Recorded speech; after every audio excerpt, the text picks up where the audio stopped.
amigos, hoje nós vamos refletir sobre uma passagem muito bonita, muito interessante da vida de Jesus, quando ele cura a filha de um dos maiores da sinagoga de Cafarnaum, que era Jairo.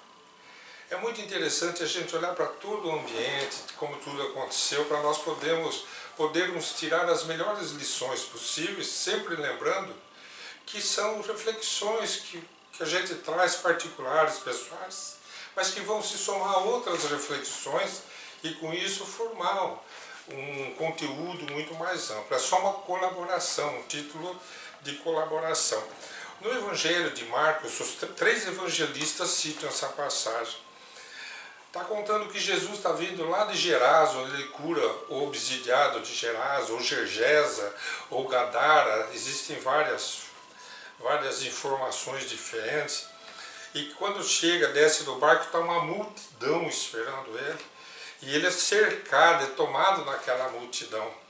E nesse momento em que ele é tomado, cercado por essa multidão, Jairo está passando um momento de muita aflição na casa dele, porque a filhinha dele está entrando no estado de, segundo eles lá, ela está morrendo.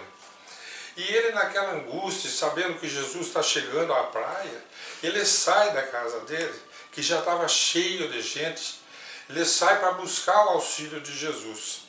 E Jesus está indo, caminhando em direção, sai da praia do mar, ali do barco, indo em direção à cidade de Cafarnaum, e sendo envolto por aquelas pessoas. Inclusive, é quando acontece aquela cura maravilhosa da mulher que sangrava pelas hemorroidas há 12 anos, tornando-a impura.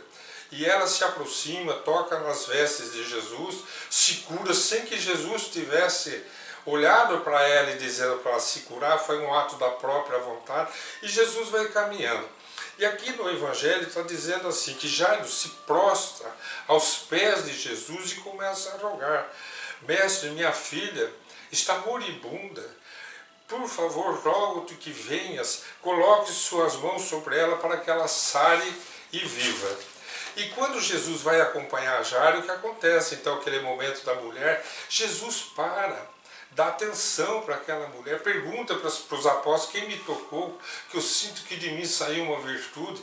E isso a filha de Jairo lá, em estado lamentável, e Jairo desesperado, atemorizado, angustiado. E nesse instante, chegam as pessoas, também altos escalões da sinagoga, muito negativamente se aproximam ali de Jairo, do lado de Jesus, e dizem assim: por que enfadas teu mestre? Por que incomodas teu mestre? Tua filha já morreu. Olha, gente, que tristeza, né? Você vivendo um momento de muita dor, você tem que ouvir ainda dessa maneira bastante negativa, pessimista, sem nenhuma fraternidade, uma informação dessa natureza. E é isso que acontece conosco, né? No mundo em que nós vivemos. Nós estamos recebendo chuvas de bagagem negativa nos convidando ao pessimismo, mas tem chuvas de luz, dádivas e bênçãos chegando do outro lado para esse nosso encontro com a luz. Então isso que nós vamos refletir aqui hoje, para mim, é esse grande encontro entre a luz do amor de Jesus e as trevas densas do mundo em que nós vivemos, nas nossas emoções, na nossa falta de fraternidade, na nossa falta de humanidade.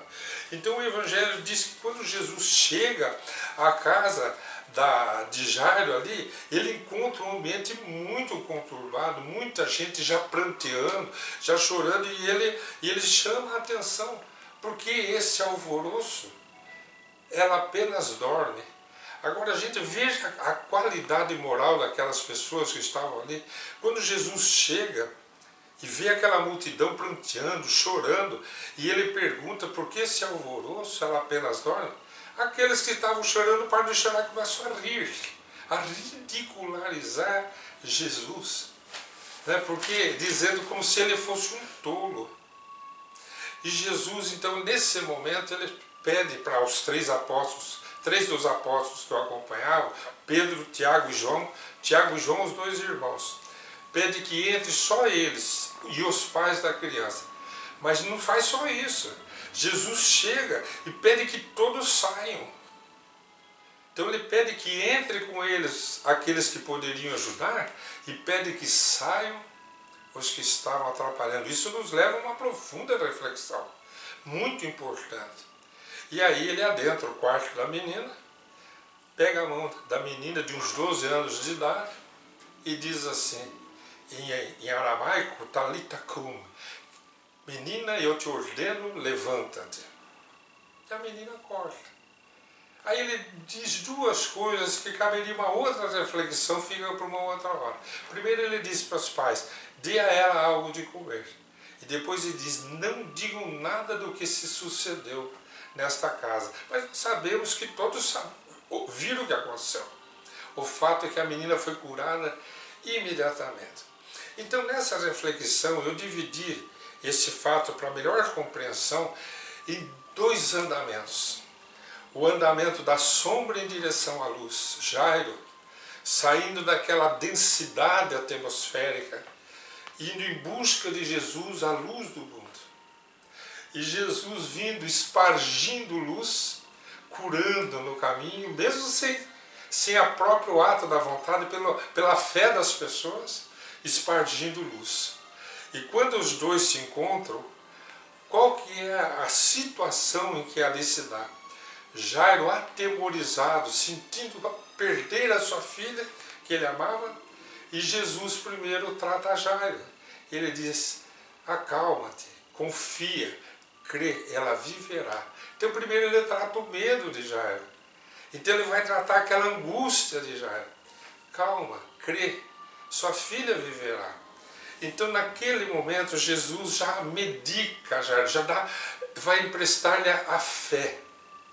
Aí chegam aquelas pessoas nocivas dizendo, não incomode teu mestre. É o mundo em que nós vivemos.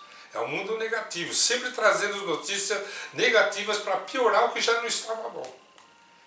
E Jesus trazendo a notícia celestial da esperança, da fé, e dizendo que ela viveria, afirmando que ela viveria. E aí então acontece um outro momento que eu acho importante. Quando Jesus chega à casa, ele pede que todos saiam. Hoje, com os conhecimentos da doutrina espírita, quando nós somos convidados a socorrer pessoas que não estão passando bem, o que a gente tem aprendido com as obras de André Luiz, Manuel Filomeno, Joana de Ângeles, que os espíritos superiores primeiro afastam os maus espíritos da casa, para depois poderem ajudar, para poder instalar naquela casa um ambiente de luz, é preciso afastar as trevas. Então aí chega o Espiritismo nos dando a receita de como nós devemos fazer para nunca mais trazermos para dentro da nossa casa aquela escuridão, que são aquelas pessoas que vivem em torno de nós, mas são negativas, muitos espíritos obsessores. Então nós precisamos tirar de dentro de nós próprios, de nosso próprio coração, do nosso próprio espírito, aquilo que os sustenta dentro do nosso lar.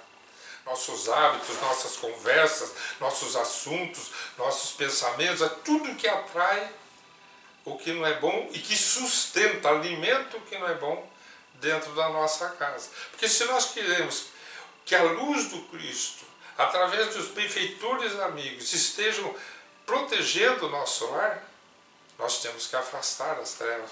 E foi a primeira conduta de Jesus. A primeira foi confortar Lázaro, estimular a credibilidade. Confie em mim, ela está viva. Segundo, afaste tudo que não serve aqui para essa casa. São as pessoas negativas. Então Jesus, o encontro da luz com as trevas. E é um movimento importante para a nossa reflexão também, que não pode ser deixado de ser observado. Se Jairo, por ser o líder da sinagoga, não saísse da sua casa a procurar a luz do Cristo, Jesus teria curado essa menina? Vamos pensar nisso com carinho. Será que Jesus, na sua bondade, ele iria lá, por vontade própria, curar a menina? Ou a cada um conforme a sua obra?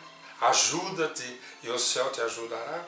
Então, quando Jairo tem o ímpeto de buscar o auxílio do Mestre, é para nós um exemplo muito importante de que nós, por mais que estejamos vivendo o momento mais escuro da nossa vida, nós podemos, com a força da vontade, nos levantarmos e buscarmos a luz. E a luz nunca negará auxílio para nós. Os espíritos superiores nunca negarão auxílio para nós. Vamos prestar atenção nisso, gente. Vamos prestar atenção, às vezes, um dos momentos mais difíceis das nossas vidas, em que nós mais nos sentimos distantes de Deus, em que tudo que não serve para a harmonia está dentro da nossa vida, do nosso lar, do nosso trabalho, da nossa família.